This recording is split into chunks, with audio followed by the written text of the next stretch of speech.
Bismillahirrahmanirrahim. Kamu nanya, kapan lagi kita kumpul di Tazkiyatun Nafs bersama Ustadz Hanan Taki? Nah, kali ini kita bakalan live lagi ya. Ustadz, udah banyak yang nanya Ustadz. Udah banyak yang nanya nih. Bentar. Aku sebetulnya agak-agak terganggu ya dengan cuman nggak bisa move on dari Gak bisa move kamu on.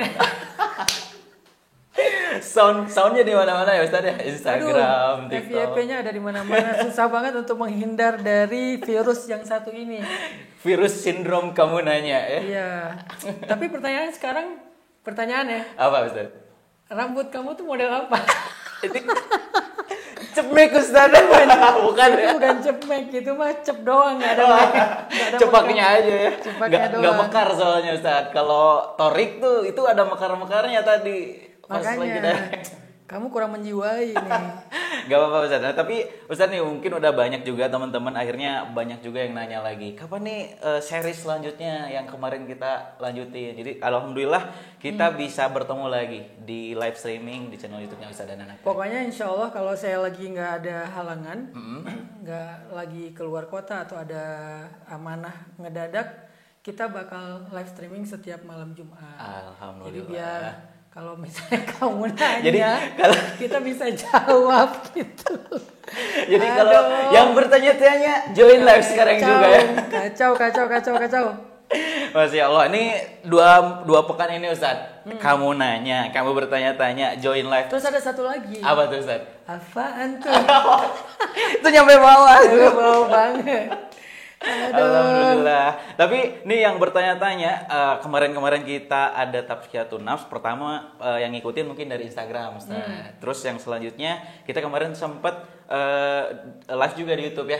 Nah, sekarang live lagi di YouTube lagi. Betul. Alhamdulillah. Jadi yang bertanya-tanya, yang udah ngumpulin pertanyaan-pertanyaan, silakan. Nanti ada live comment, teman-teman bisa banget di drop di situ. Nanti yang terpilih insya Allah nanti akan Dika tanyain langsung sama UHA ya, langsung. Jadi buat teman-teman tetap stay tune di channel YouTube kita karena kita lagi live streaming. Jadi buat yang belum join live sekarang yang udah bertanya-tanya ya. Kita nunggu nih, kayaknya teman-teman lagi persiapan pengen join.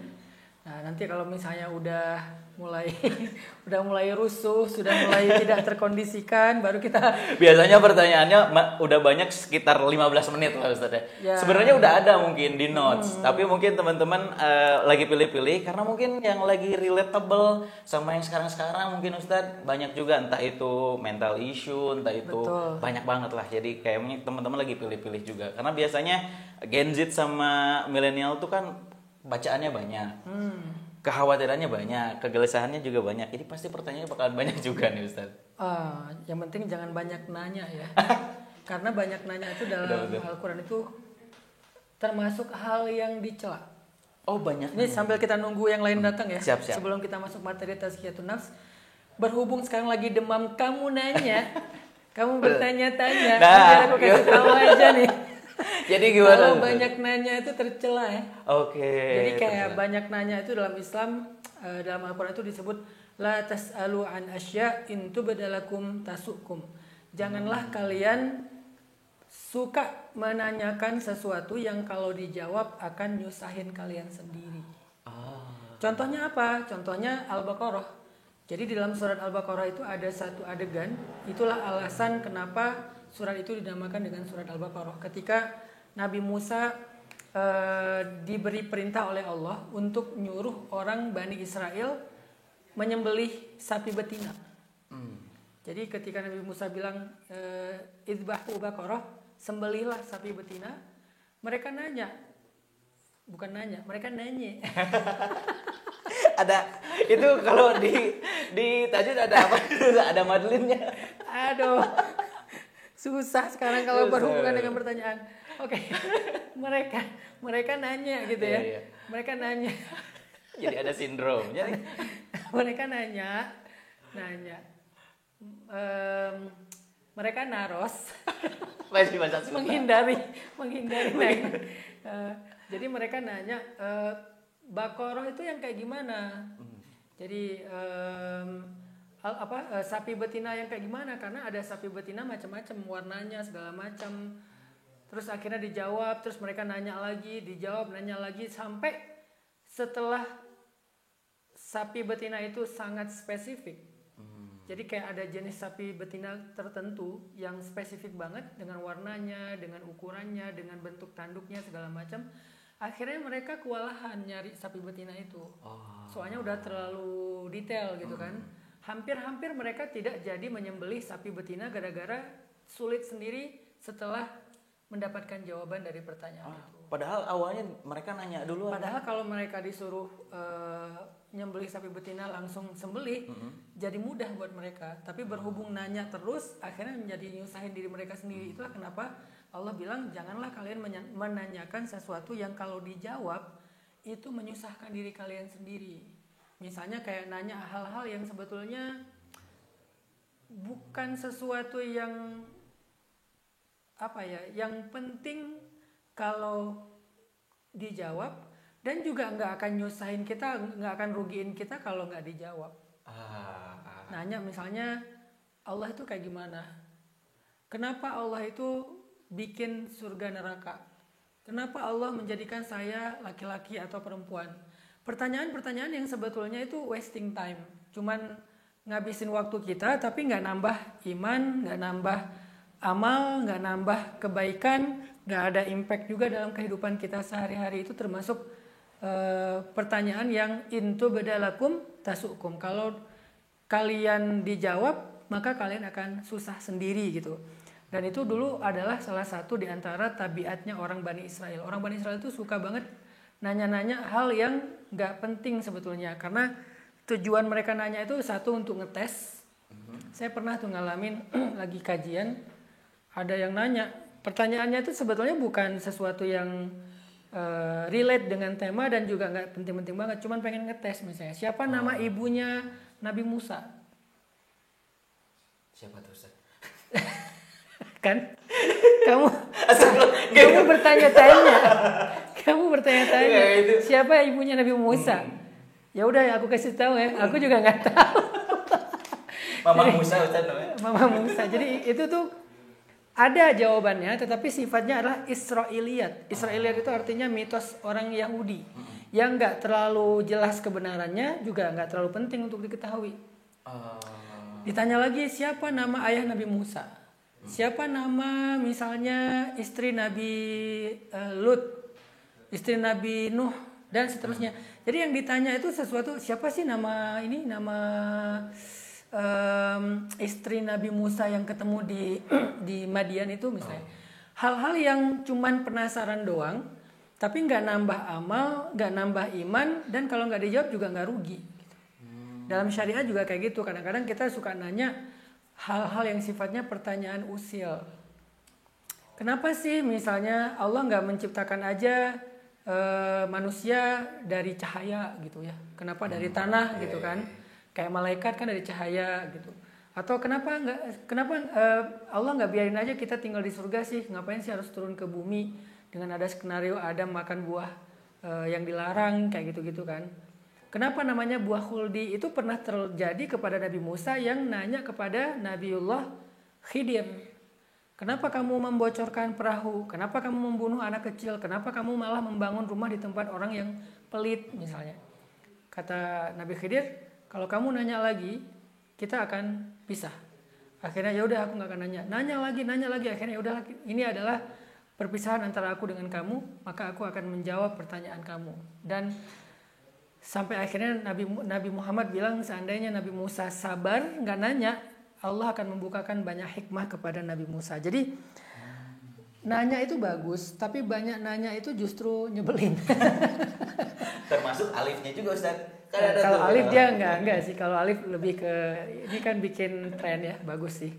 Cuman kalau misalnya kita banyak nanya hal yang nggak penting nih dalam kehidupan kita sih, kita nggak menjudge siapapun. Respect buat Alif lah, yang udah bikin kita demam, yang udah bikin Indonesia keren banget lah hari ini, semuanya jadi susah gitu kan. Susah mau mesen makanan, si yang jualnya nggak bisa nanya. Kalau nanya nanti kena sindrom, kena demam. Ya, Ustaz, ada juga satu videonya Alifnya lagi live juga. Terus ada temannya jahilin, kamu nanya, dia juga sama, bete. Ya, maksudnya ya itu beda hal ya. Kalau misalnya itu aku rasa Alif adalah salah satu orang yang Bisa influence. Ya dia nggak malu untuk improve, sehingga akhirnya menjadi sesuatu yang berpengaruh, menginfluence ya. Tapi kalau konteks kita ini banyak nanya tuh kayak nanya sesuatu yang nggak penting, nanya sesuatu yang nggak ada manfaatnya, nanya sesuatu yang harusnya ya cari tahu sendiri bisa juga sih. Cuman jangan sampai juga kita ada terjebak di dalam peribahasa malu bertanya, Sesat di jalan. banyak bertanya, malu-maluin. Ya, Jadi gitu. kelihatannya. Kelihatan ininya, kelihatan blow Masya on-nya gitu. Allah nih. Buat teman-teman kita udah sekitar 10 menitan live. Jadi mungkin buat teman-teman mungkin yang udah join silahkan ajakin teman-temannya lagi supaya bisa bareng karena yang kemarin-kemarin join live. Kan kemarin-kemarin pada nanya. Benar. Oke, kita sekarang ini udah ada 700 orang. Jadi kayaknya kita mulai aja ya. Siap, Ustaz. 700 orang itu kalau dikumpulin dalam satu ruangan segini Nggak cukup. nggak cukup. Banyak, intinya banyak ya. Kita mulai ya. Bismillahirrahmanirrahim. Alhamdulillahirabbil alamin wassalatu wassalamu ala asyrafil anbiya'i wal mursalin wa ala alihi washabihi ajmain. Teman-teman, saya pengen lanjutin sharing tentang mental health. Mental health kita itu kalau dalam bahasa dakwah disebut tazkiyatun nafs.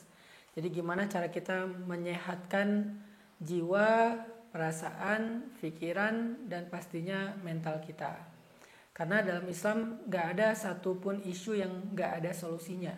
Semua isu tentang kehidupan itu udah ada tuntunannya dalam Al-Quran, udah ada tuntunannya dalam syariat. Sehingga kita nggak bisa bilang ini jangan dikait-kaitkan dengan agama, jangan bawa-bawa agama di bab ini, karena nggak ada satupun tema ataupun bab dalam kehidupan kita tuh yang nggak ada hubungannya dengan agama. Semuanya ada hubungannya dengan Islam, dengan syariat, dengan Al-Quran.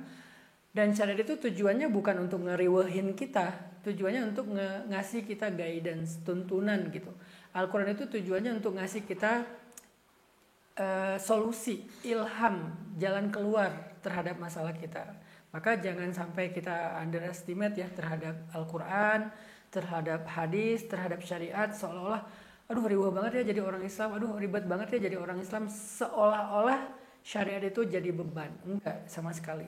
Sehingga enggak ada lagi istilah jangan bawa-bawa agama deh di sini, jangan dikait-kaitkan deh dengan agama, ini mah urusan A, B, C, Z misalnya.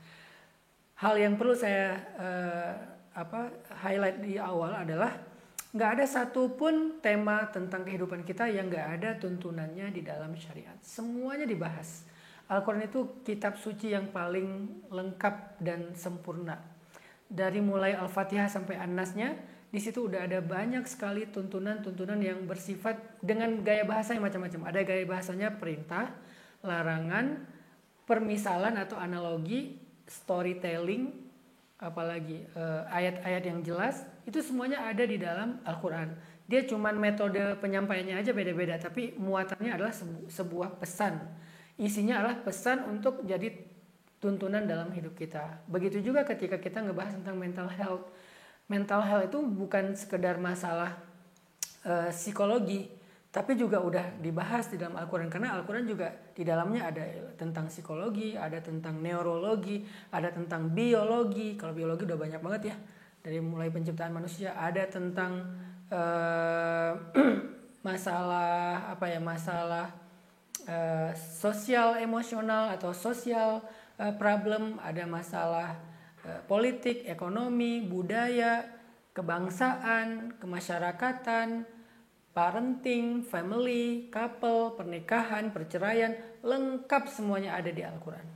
Jadi ketika kita bicara tentang isu mental health, ya sebagai seorang muslim harusnya Al-Quran menjadi referensi nomor 1 untuk kita buka. Sebelum kita baca nanti teori-teori dari para ahli, yang pertama harus kita buka adalah Al-Quran. Cuman kadang kita kebingungan mau buka surat apa nih. Itulah kenapa kita hari ini dan beberapa pekan yang lalu udah mencoba untuk ngangkat isu mental health dari sudut pandang Al-Quran.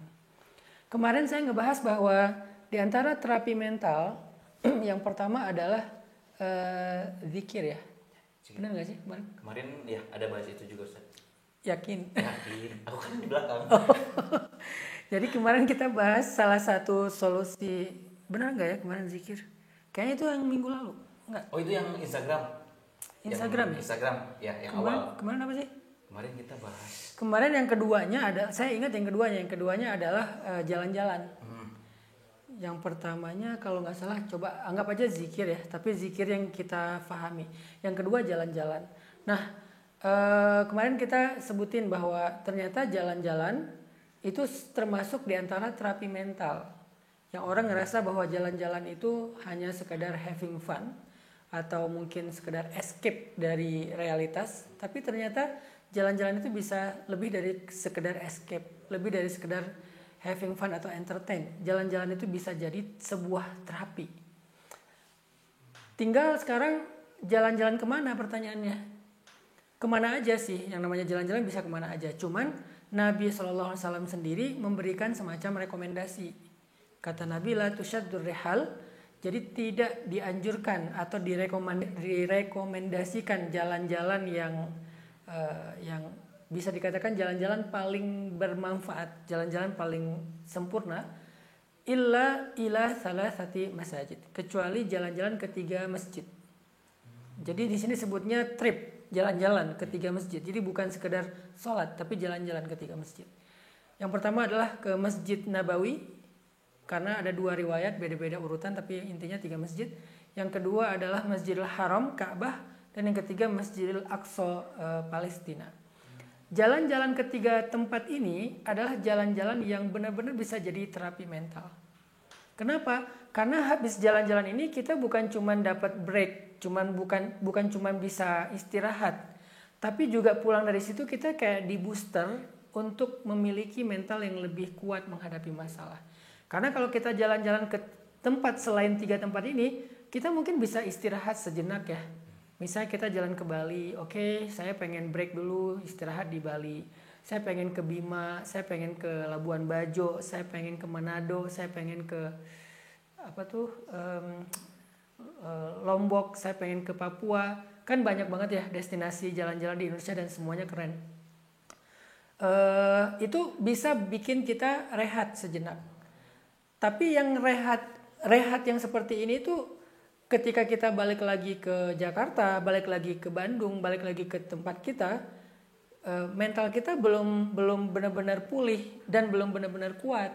Kita hanya baru istirahat, sehingga mental kita nggak sampai drop banget. Pun perlu sih jalan-jalan kayak gitu. Cuman Nabi nawarin, mau nggak sesuatu yang paketnya tuh udah lengkap. Udah dapat funnya, udah dapat belajarnya, udah dapat boosternya, udah dapat refreshingnya, dan udah dapat healingnya sekaligus. Itu jalan-jalan ke 3 tempat tadi. Kalau 2 tempat itu dikenal dengan jalan-jalan umroh dan haji. Kalau yang terakhir itu benar-benar ziarah, yaitu ke Masjid Al-Aqsa. Jadi kita sebetulnya nggak harus kemudian setelah itu yang lain tercela, nggak. Karena aku pribadi juga suka jalan-jalan kan, dalam negeri dan luar negeri. Bukan karena banyak uang, Allah kasih kesempatan Isra. Jadi kayak ke Turki ada aja jalan ini, tiba-tiba ada acara di Turki, ke Turki udah ke beberapa tempat sih di Turki, alhamdulillah. Nyoba ke Izmir, nyoba ke Kapadokia, nyoba ke Serince, itu bagus banget tempatnya, kayak di Yunani gitu ya, kayak di Yunani itu yang biru-biru tuh. Kayaknya Serince daerah yang cukup warna-warni, keren banget. Ada ke Raihanli, pernah ke tempat lahirnya Mimar Sinan Pasha. Pokoknya udah beberapa tempat lah di Turki jalan-jalan. Ke Kayseri. Jadi seneng aja gitu, refreshing, dapat cerita-cerita baru. Oh ternyata dulu sejarahnya kayak gini. Baik sejarah orang Islam maupun kalau yang di Izmir itu sejarah Romawi ya, sejarah Romawi. Jadi kayak dapat refreshing. Tapi saya sendiri ngerasain jalan-jalan udah sering banget lah. Kalau jalan-jalan aku insya Allah alhamdulillah, walaupun bukan orang kaya tapi jalan-jalan sering banget. Ke New Zealand pernah dan itu asik banget. Ke Jepang, Korea udah beberapa kali dan seru banget juga.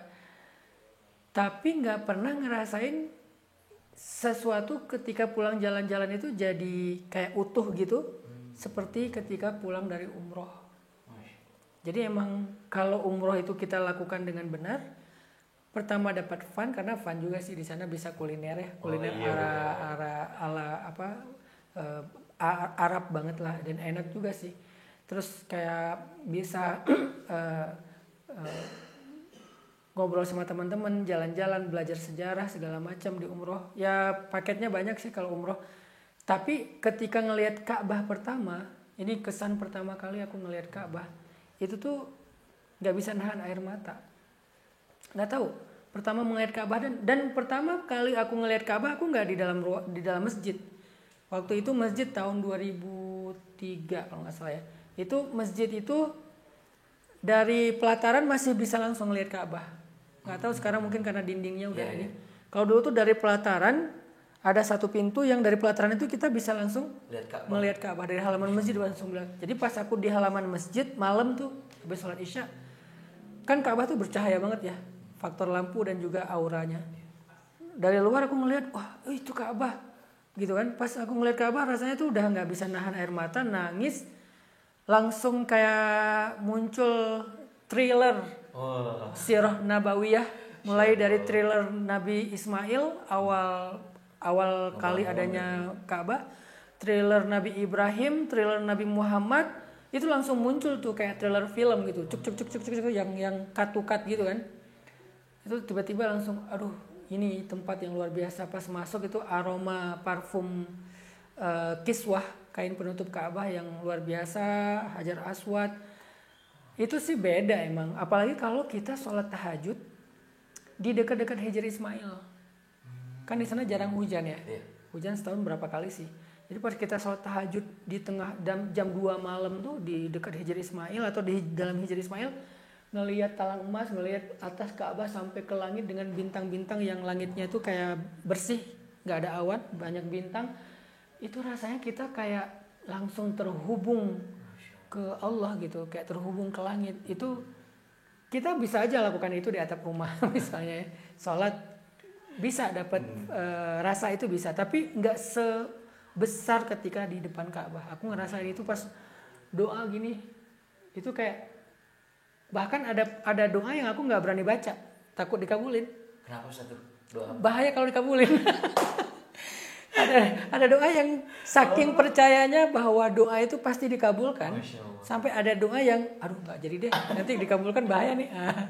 Itu tuh terasa saking muncul yakin ya, muncul kayak yakin, muncul harapan yang besar di sana, sehingga aku jadi tahu sekarang kenapa Nabi menyuruh kita ke sana. Kenapa harus ke Ka'bah? Kenapa ke Madinah ngelewatin kuburan Nabi itu? Aku kalau ngelewatin kubur Nabi, makam Nabi itu kayak malu karena belum mampu meneruskan perjuangan beliau. Jadi kayak Assalamualaikum ya Rasulullah, terus apa melipir gitu ya? Malu-malu gitu. Melipir, bukan kan ada orang yang wah teriak-teriak terus nangis-nangis gitu kan? Ya karena mungkin dia rindu. Kalau aku lebih ke kayak sebagai orang yang mengklaim pengen meneruskan perjuangannya, kayak ngerasa maaf ya Rasul, aku belum bisa nerusin perjuangannya dengan baik. Umat masih teraniaya, masih terzolimi, terutama di Palestina dan seterusnya.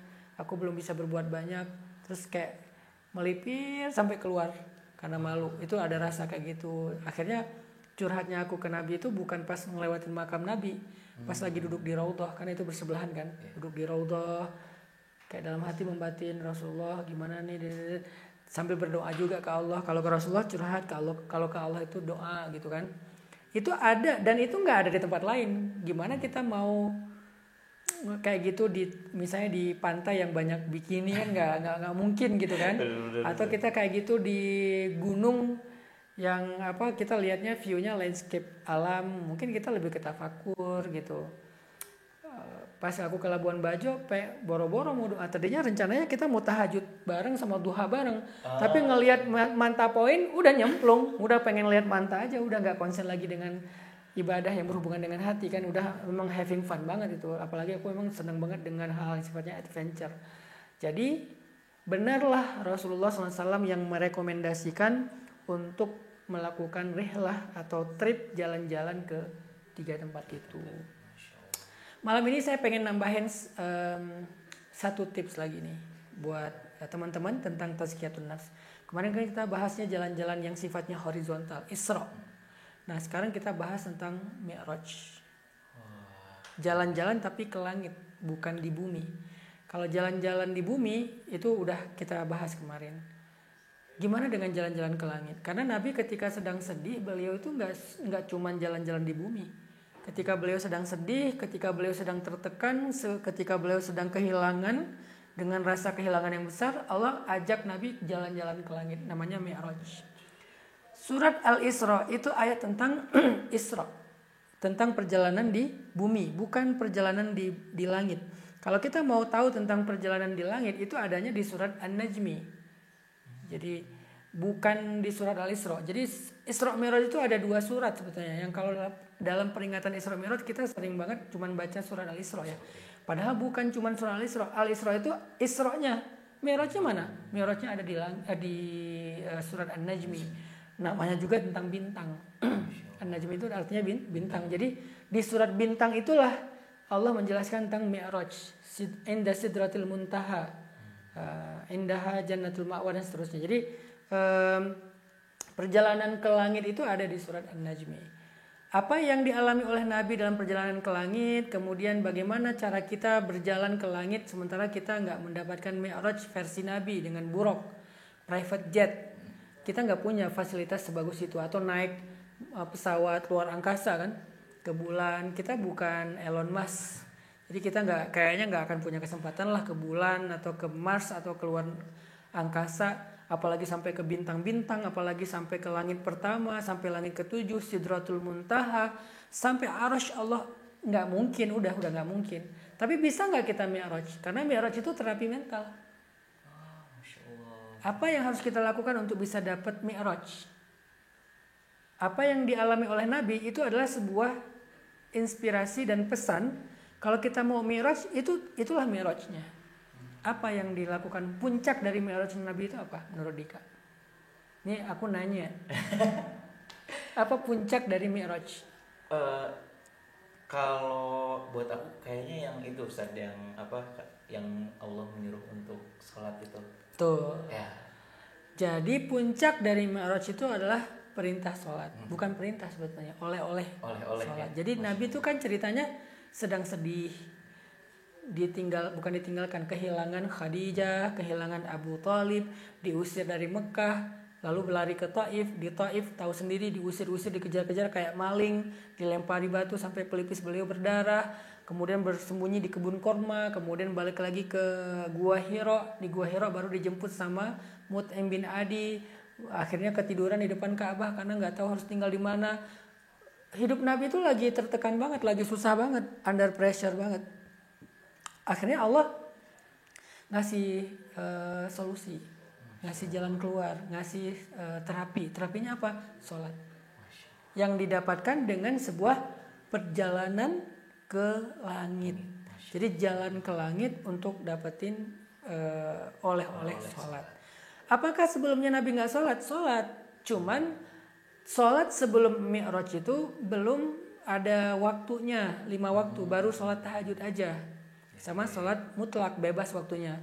Baru ada 5 waktu dengan jumlah rakaat tertentu, itu setelah Mi'raj. Sebelumnya nggak kayak gitu. Jadilah sehari 5 kali, setelah awalnya 50 kali. 5 kali ada yang 3 rakaat, 2 rakaat, 4 rakaat. Ada yang jahar, ada yang sir gitu kan. Nah intinya sebelum Nabi Mi'raj, Nabi udah sholat. Tetapi setelah Mi'raj, sholat itu semakin utuh lagi. Sehingga sholat menjadi Mi'rajnya orang yang beriman.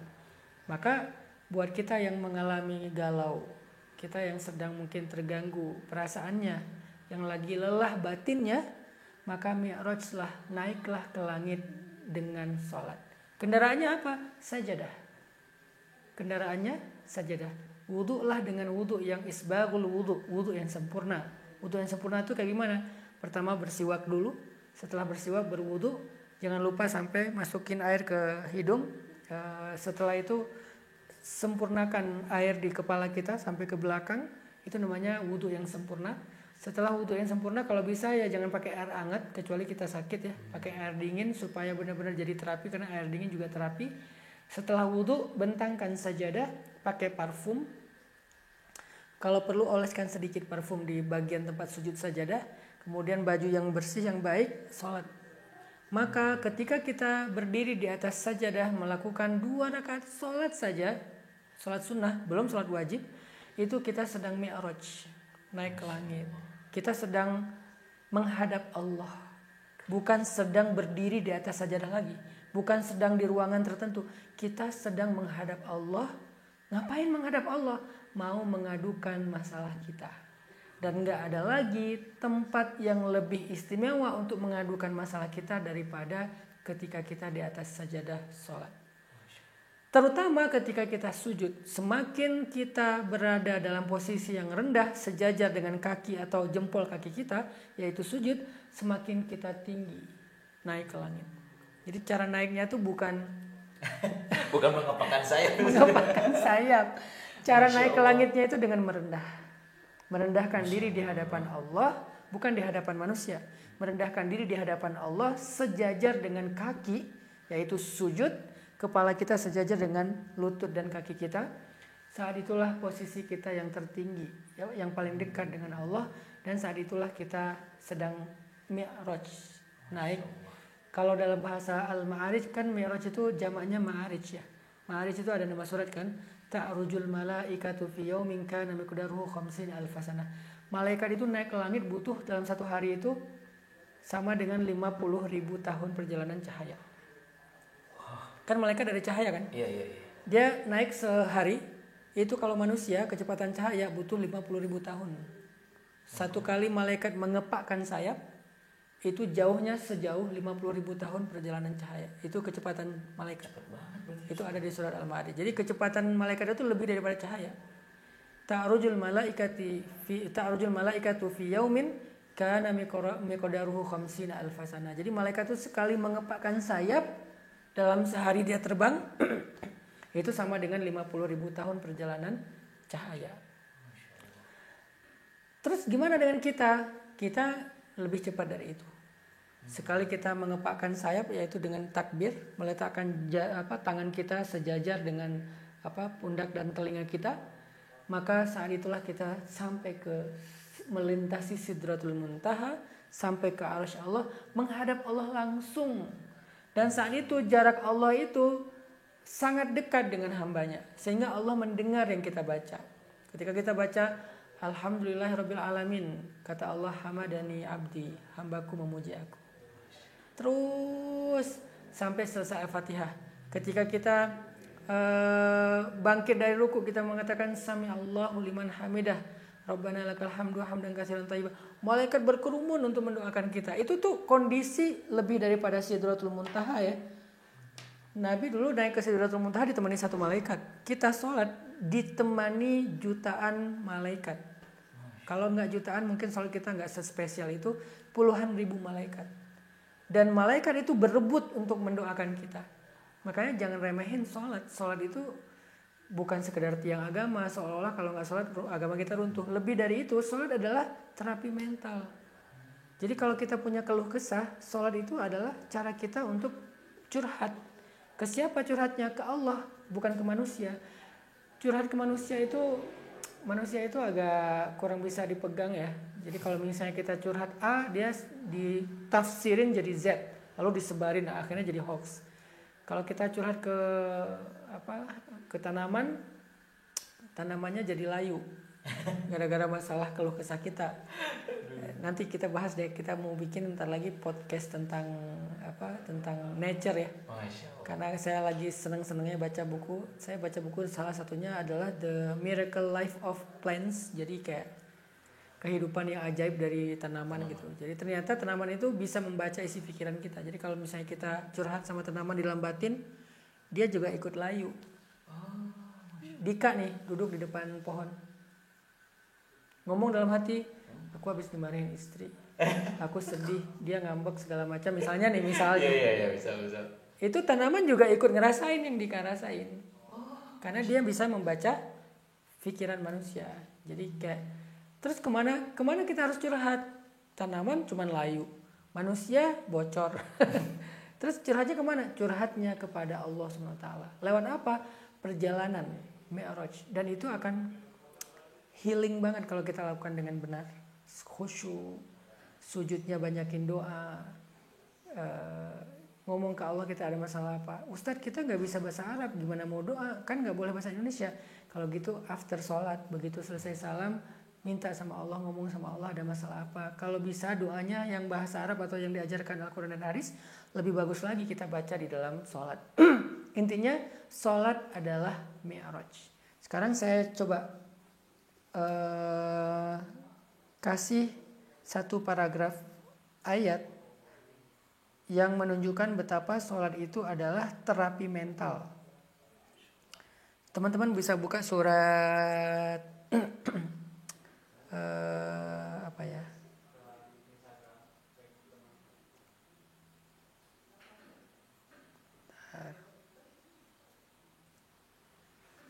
Surat Al-Ma'arij. Benar, adanya di surat Al-Ma'arij juga tuh. Tentang Mi'raj. Kenapa ayat tentang sholat ini diletakkan di surat Al-Ma'arij? Karena dia Mi'raj, naik ke langit. Teman-teman baca surat Al-Ma'arij ayat 19. Saya bacain ya. A'udzu billahi minasy syaithanir rajim. Bismillahirrahmanirrahim. Innal insana khuliqa halu'a idza massahu asy-syarru jazu'a wa idza massahu al-khairu manu'a illal musallin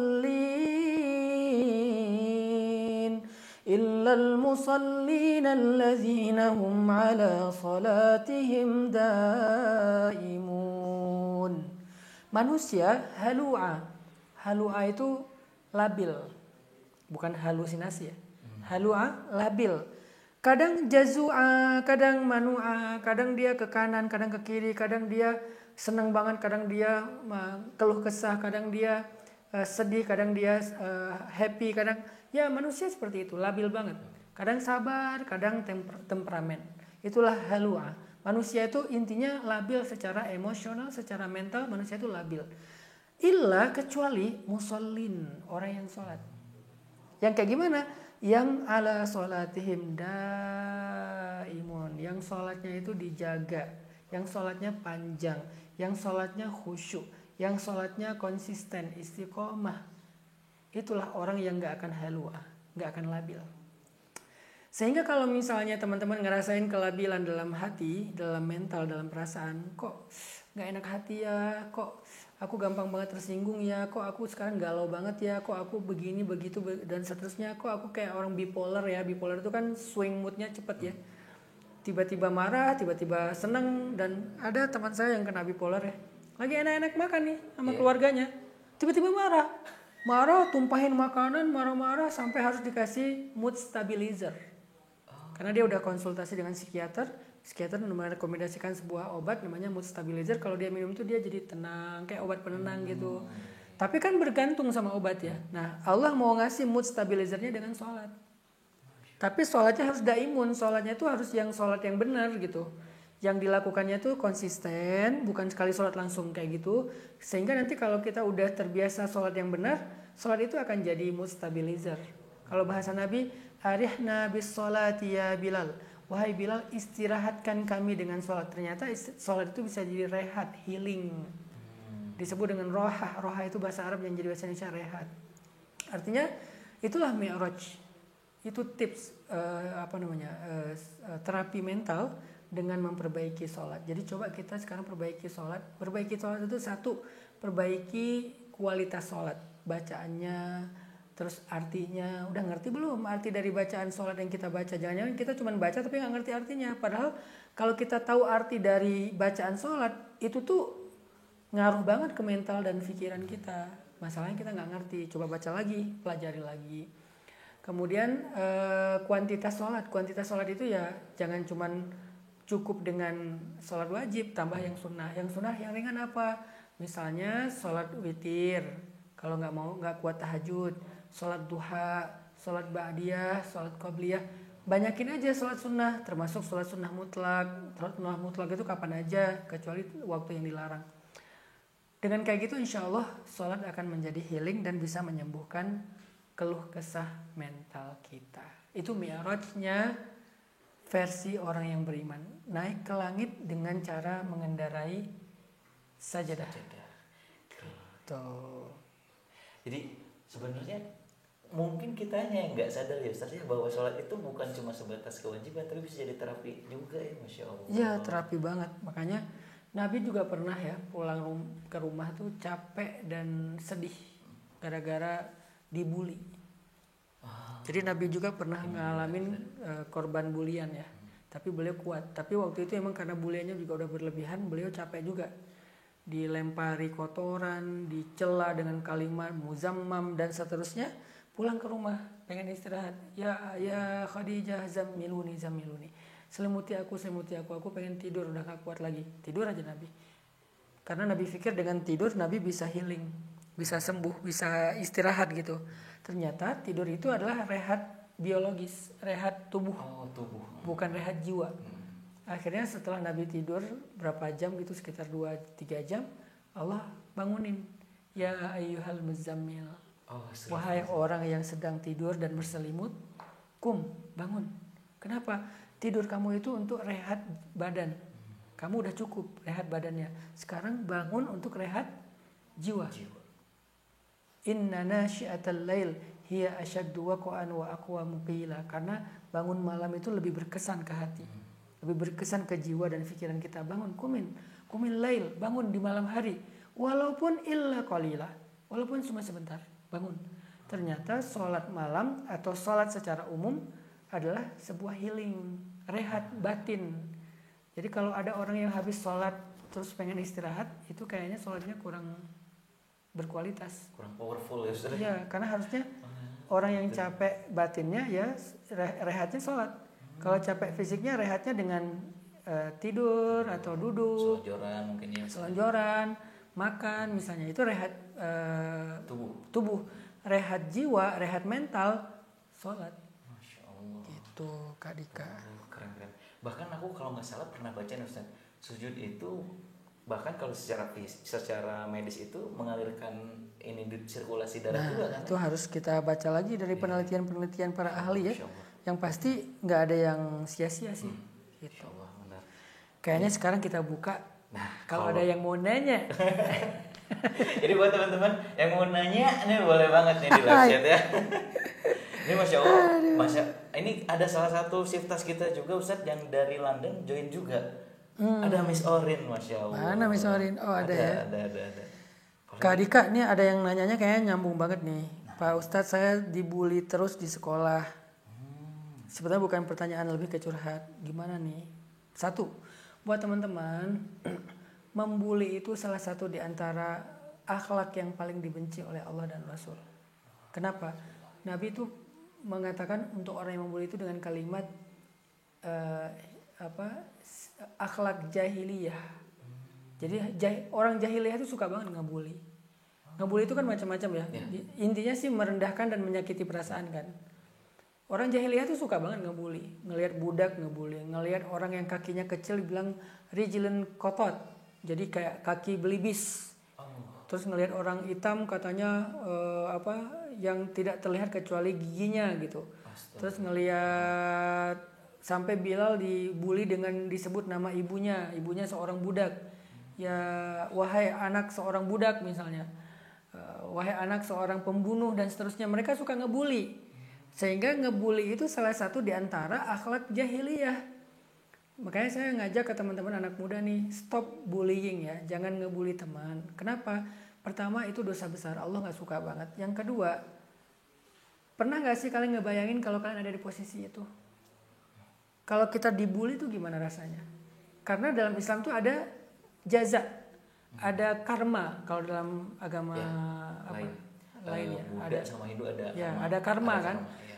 Kita nggak pakai istilah karma, tapi sama. Teorinya sama bahwa segala keburukan itu ya akan dibalas keburukan, kecuali orangnya bertaubat gitu. Kalau nggak dibalas di dunia, dibalas di akhirat. Tapi ada hal yang disegerakan. Salah satunya adalah merendahkan orang lain, itu juga kita akan direndahkan. Makanya kalau kalian nggak mau dibully atau direndahkan, stop bullying teman kalian. Karena berada di posisi itu nggak enak banget. Maka cobalah lebih empati. Cara empatinya gimana? Gimana kalau saya ada di posisi itu? Gimana kalau saya jadi dia? Rasanya enak gak sih kayak gitu? Kalau kita nggak mau, maka jangan lakukan ke orang lain. Berhenti membuli. Terus buat teman-teman yang menjadi korban bully, carilah circle yang lebih baik. Karena circle yang selalu ngebully kalian itu sangat tidak konstruktif, sangat tidak sehat untuk kalian. Kalian harus berani mengambil langkah untuk cari circle yang lain. Kalian perlu, orang tua perlu mendukung anaknya untuk mencari circle yang lebih baik. Para pendidik perlu membangun environment dan vibes yang bagus di sekolah agar tidak mengganggu proses belajar.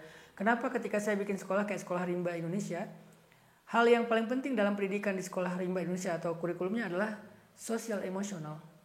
Bukan belajar A, B, C, Z secara akademik, tapi sosial emosional. Apalagi untuk anak SD itu penting banget karena itu yang mempengaruhi growing mereka kan. Sehingga buat saya bilang ke guru-guru, kalau ada anak yang konflik di kelas atau di luar kelas, cobalah guru untuk memperhatikan itu dan menjadikan itu hal yang serius. Walaupun gak selalu guru harus intervensi, kadang bisa dilihat dari jauh, tapi kadang juga harus didekati. Tapi intinya itu harus dijadikan sebagai sebuah proses belajar mengajar yang penting. Sehingga ketika anak-anak ini bisa menyelesaikan konflik di antara mereka secara positif, maka kita sedang membangun vibe yang bagus di sekolah untuk menghindari anak-anak tidak tumbuh dengan baik. Jadi kayak ada masalah dalam pertumbuhan mereka, termasuk bullying. Jadi guru, orang tua harus kompak nih, mendukung supaya circle pertemanan anak-anak kita itu terhindar dari yang namanya bullying. Karena bullying ini luar biasa pengaruhnya kepada banyak banget kasusnya mental. Ya, bahkan saya keluarga saya nanganin beberapa pasien mental tuh karena bullying juga sih. Nah ini Ustadz, sebagian besar nih nanyain tentang sholat Ustadz. Jadi gimana biar sholatnya itu lebih powerful Ustadz gitu. Terus mungkin ada tipsnya juga gimana curhatnya biar lebih enak. Apakah dalam hati atau mungkin harus dilafalkan katanya gitu. Sebagian besar banyak banget. Jadi kamu nanya tentang sholat. Kamu bertanya-tanya. Ya udah aku kasih jawabannya. Nah, yang ini mah pertanyaannya bagus ya Ustaz. Bagus. Ini bukan banyak nanya ya. Tapi ini benar ya nanya ya. Apa tadi? Jadi gimana supaya sholatnya lebih powerful. Terus biar jiwa kita juga lebih lebih terobati mungkin Ustaz dengan sholatnya gitu. Pertama, khusus buat laki-laki, kita tuh diajarkan sholat berjamaah di masjid. Khususnya sholat wajib ya. Tapi gini, jadi sholat wajib buat laki-laki itu lebih baik dilakukan di masjid berjamaah. Tapi kalau sholat sunnah lebih baik dilakukan sendiri di rumah. Fikihnya kayak gitu, lebih baik ya, bukan harus ya. Jadi buat cowok-cowok nih, kalau mau sholat wajib lebih utamanya di masjid berjamaah. Tapi kalau sholat sunnah lebih utamanya di rumah sendiri. Kenapa? Karena kesannya beda. Kalau sholat jamaah itu pertama kita dapat suasana. Kedua, kita bisa mendengar bacaan imam yang bagus dan itu bisa jadi healing juga, terapi juga buat kita, apalagi kalau kita tahu arti dari ayat yang dibaca. Sedangkan sholat sendiri di rumah itu kita nggak akan tergantung sama orang lain. Kita mau sepanjang apapun bebas. Tapi nggak hafal, ya udah Al-Ikhlas aja diulang-ulang. Emang boleh Ustaz Al-Ikhlas? Boleh banget lah. Al-Ikhlas kalian ulang sampai 100 kali juga nggak masalah. Qul huwallahu ahad. Allahus samad, lam yalid wa lam yulad wa lam yakul lahu kufuwan ahad. Kalian renungkan. Qul huwallahu ahad. Boleh. Siapa yang larang salat sunnah dengan Al-Ikhlas sampai 100 kali? Nggak ada yang larang. Jadi kalian bebas, nggak tergantung imamnya mau cepat atau mau lama, nggak tergantung dengan itu, bebas aja. Itulah kenapa salat sunnah lebih baik sendiri di rumah. Jadi berikan coba di setting ya, coba direncanain ya, sholat yang bisa bikin kita nyaman. Coba beberapa model, misalnya sholat jamaah cari masjid yang imamnya bagus, rencanakan itu. Kalau nggak bisa setiap hari ke masjid itu, ya pas lagi galau berat ke masjid itu deh. Kan di setiap kota itu pasti ada masjid yang biasanya imamnya bagus di waktu tertentu. Cari ke situ. Kalau nggak bisa tiap hari ya seminggu sekali. Sisanya di masjid komplek, masjid kampung. Kemudian coba lagi sholat sunnah yang mana? Oh duha coba direncanain, karena sholat itu harus direncanakan. Karena kita nggak tahu ya, beda orang beda rasa ya. Sholat mana yang paling nyaman? Oh duha jam berapa? Jam 7 atau jam 8. Kalau di Indonesia bagian barat jam 7 itu enak. Kalau atau jam 8 itu masih enak. Kalau di kita di tengah nih jam 8 udah panas misalnya. Ya udah jam 7 di sana jam 8 di sana jam gimana sih? Di yang barat mana? Pokoknya cari timur, waktu deh, waktu yang pas. Misalnya kalau saya pribadi itu enaknya sholat duha itu jam 9. Hangat dan fresh gitu ya. Belum hangat yang panas banget. Hangat tapi masih fresh, masih ada dingin-dinginnya dikit tapi udah hangat gitu kan. Hangat-hangat apa ya? Ya gitu. Hangat kan. Jam 9, jam 10 sih memang udah agak panas Ustaz. Ya, nah coba misalnya jam 9 gitu ya. Cari tempat. Tergantung kalian jam 9 itu lagi di mana. Kalau ada yang di kantor berarti saya pengen sholat duhanya di bagian ini nih, enak nih. Yang ada view, city view. Cari spot ya Ustaz. Cari spot. Kalau aku karena kalau sering ke kebun, itu dulu tuh sholat duha pasti di mihrabnya musola paling atas. Oh yang di atas. Yang itu, ada persegi di ujung ya, itu paling enak sholat duha di situ. Kalau sholat duha di situ tuh pengen lama-lama, kalau nggak takut dibilang ria ya. Kadang-kadang banyak yang ngeliat, kayak wali banget tuh. Takut dibilang ria, ya udahlah 2 rakaat aja udah gitu pergi. Tapi di situ nyaman banget. Atau sholat duhanya di cabin house di pesantren, tapi pintunya dibuka. Terutama yang 308 tuh. Teman-teman kalau tahu 308 tuh. Yang tadi di Instagram bukan? Iya kayaknya ya. Di atasnya. Oh itu 220 berapa? Itu klaster 2 tuh. Yang view-nya, kalau itu view-nya hill view. Kalau yang klaster 2, klaster 3 itu garden view. Kalau yang 1 itu forest view, kan pesantren kita punya banyak view kan. Betul. Nah kalau yang garden view aku biasanya sholat duha buka pintu, jadi kita kayak menghadap ke Little Farm. Menghadap ke Little Farm kan, kiblatnya ke sana kan. Cari spot deh intinya. Udah gitu, setelah itu di rumah, di bagian mana? Kalau rumah aku di Buah Batu, aku sholat duha itu atau sholat sunnah, kalau nggak sholat duha, sholat sunnah senengnya itu yang di dekat ruang makan. Kenapa? Karena itu di sebelah ruang makan itu kan taman. Jadi sholatnya itu di sebelah taman. Gitu. Buat teman-teman yang punya saung misalnya bisa sholat di situ. Kalau nggak punya saung, teras. Emang teras boleh dipakai sholat? Boleh.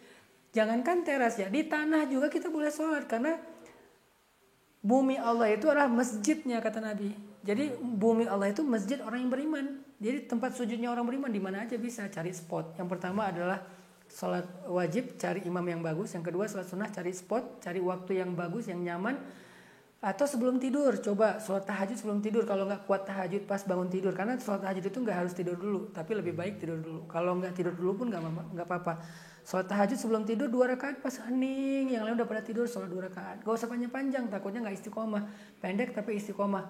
Coba cari waktu yang tepat, nanti ketemu. Oh yang paling berkesan itu sebelum tidur. Terutama di spot ini, udah. Oh yang paling berkesan buat saya tuh duha, terutama di spot ini jam sekian.